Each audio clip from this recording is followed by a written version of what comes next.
Hi, ನನ್ನ mini vlog update ಆಗಿದೆ ಶಿವರಾತ್ರಿದು.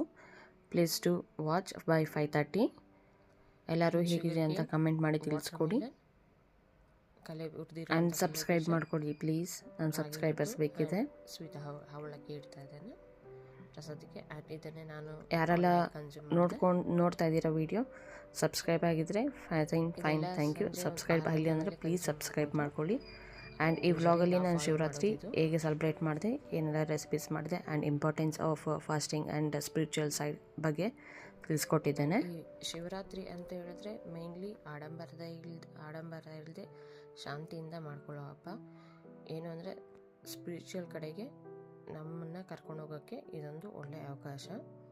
So ಇದನ್ನು ಎಷ್ಟು ಉಪಯೋಗಿಸ್ಕೊಂಡ್ರೆ ಅಷ್ಟು ನೀವು ಸ್ಪಿರಿಚುವಲ್ ಕಡೆಗೆ ನಡೆಯೋಕ್ಕೆ ಸಾಧ್ಯ ಆಗುತ್ತೆ. ಆ್ಯಂಡ್ ಇಲ್ಲಿ ಫಾಸ್ಟಿಂಗ್ಗೆ ಮತ್ತು ನಮ್ಮ ಸ್ಪಿರಿಚುವಲ್ ಕಡೆಗೆ ಹೋಗೋಕ್ಕೆ ಹೇಗೆ ಸಂಬಂಧ ಅಂತ ಹೇಳಿದ್ರೆ, ದೇಹನ ದಂಡಿಸಿದ್ರೆ ನಮ್ಮ ಮನಸ್ಸು ನಮ್ಮ ಮಾತು ಕೇಳುತ್ತೆ ಅಂತಾರಲ್ಲ, ಆ ಥರ ದೇಹ ದಂಡಿಸೋದ್ರಿಂದ ನಾವು ಸ್ಪಿರಿಚುವಲ್ ಕಡೆಗೆ ಹೋಗೋಕ್ಕೆ ಸಾಧ್ಯ ಆಗುತ್ತೆ. ಆ್ಯಂಡ್ ಫಸ್ಟ್ ದಿನ